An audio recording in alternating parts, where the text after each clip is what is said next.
रात का समय था। चुड़ैल, जान से बड़ा खतरा तो नहीं है। अब तेरे पास दो ही रास्ते हैं, या तो मेरी बात मान ले या फिर भस्म होने के लिए तैयार हो जा। अघोरी की बात सुनकर चुड़ैल डर जाती है और उसकी बात मान जाती है। रुक क्यों गया? लाल सिंह, और देना बच्ची की गर्दन। मारता क्यों नहीं है? नहीं मार पाएगा क्योंकि ये तेरी बच्ची है। चुड़ैल की बात सुनकर लाल सिंह रोते हुए कहता है,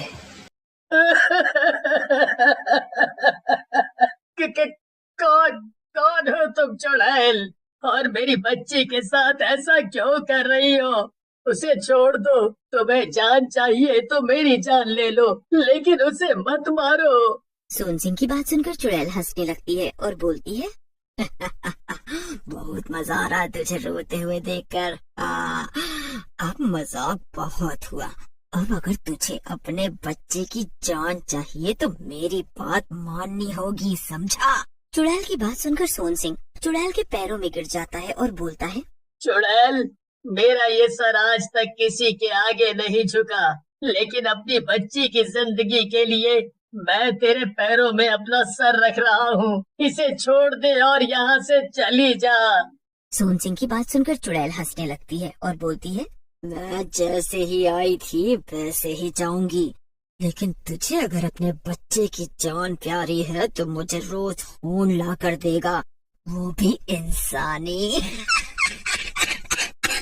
ऐसा कहकर चुड़ैल वापस बच्ची के शरीर के अंदर चली जाती है। थोड़ी ही देर में सब शांत हो जाता है। थोड़ी देर बाद जब शकुंतला को होश आता है, सोन सिंह शकुंतला को सारी बातें बता देता है, जिसे सुनकर शकुंतला बोलती है, ये तूने क्या किया बेटा?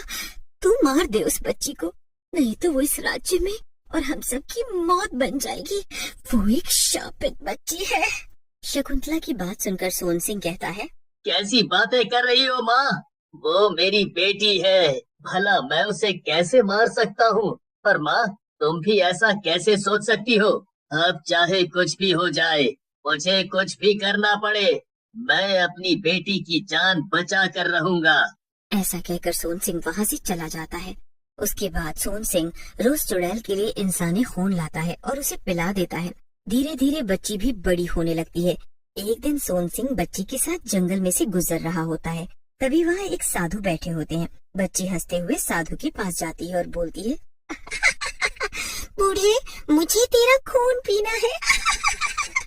साधु बाबा अपनी आंखें खोलते हैं और मुस्कुराते हुए बोलते हैं, तो रुक क्यों गई बेटी? आओ और मेरा खून पी लो। बाबा, इसे माफ कर दीजिए। इस पर पता नहीं किस चुड़ैल का साया है। मैं इसकी तरफ से आपसे माफी मांगता हूँ। सोन सिंह, तुम्हें माफी मांगने की कोई जरूरत नहीं। तुम एक नेक और परोपकारी राजा हो। इस चुड़ैल की प्यास बुझाने के लिए तुमने अपना खून पिलाया इसको। ये बहुत बड़ी बात है। ये सब आपको कैसे पता बाबा? आप कौन हैं? हम तो भगवान शिव के दास हैं सोन सिंह। उन्हीं की प्रेरणा से हम तुझे तेरी परेशानियों से मुक्ति दिलाने आए हैं। ऐसा कहकर साधु बाबा ध्यान लगाकर बैठ जाते हैं। थोड़ी देर बाद वहाँ जोर जोर से आंधी चलने लगती है। जैसे साधु बाबा अपनी आँख खोलते हैं, वहाँ वही अघोरी बंधा हुआ आ जाता है, जिसने चुड़ैल को सोन सिंह के घर पर भेजा था। सोन सिंह, ये दुष्ट ही तुम्हारे साथ होने वाली सभी समस्याओं का दोषी है। इसी ने तुम्हारी बेटी की ये हालत की है। साधु बाबा की बात सुनकर सोन सिंह तलवार लेकर गुस्से में अघोरी की तरफ बढ़ता है, लेकिन अघोरी को देखकर हैरान रह जाता है और बोलता है, बाबा, कहीं आपको गलत फहमी तो नहीं हुई? ये तो मेरा भाई है। ये बूढ़ा सही कह रहा है सोन सिंह। तेरे साथ हुए हर बुरे का दोषी मैं ही हूँ। अघोरी की बात सुनते ही सोन सिंह को गुस्सा आ जाता है और वो उसकी गर्दन काट देता है। जैसे ही अघोरी की गर्दन कटती है, चुड़ैल बच्ची के शरीर से बाहर आ जाती है और साधु बाबा उसे भस्म कर देते हैं।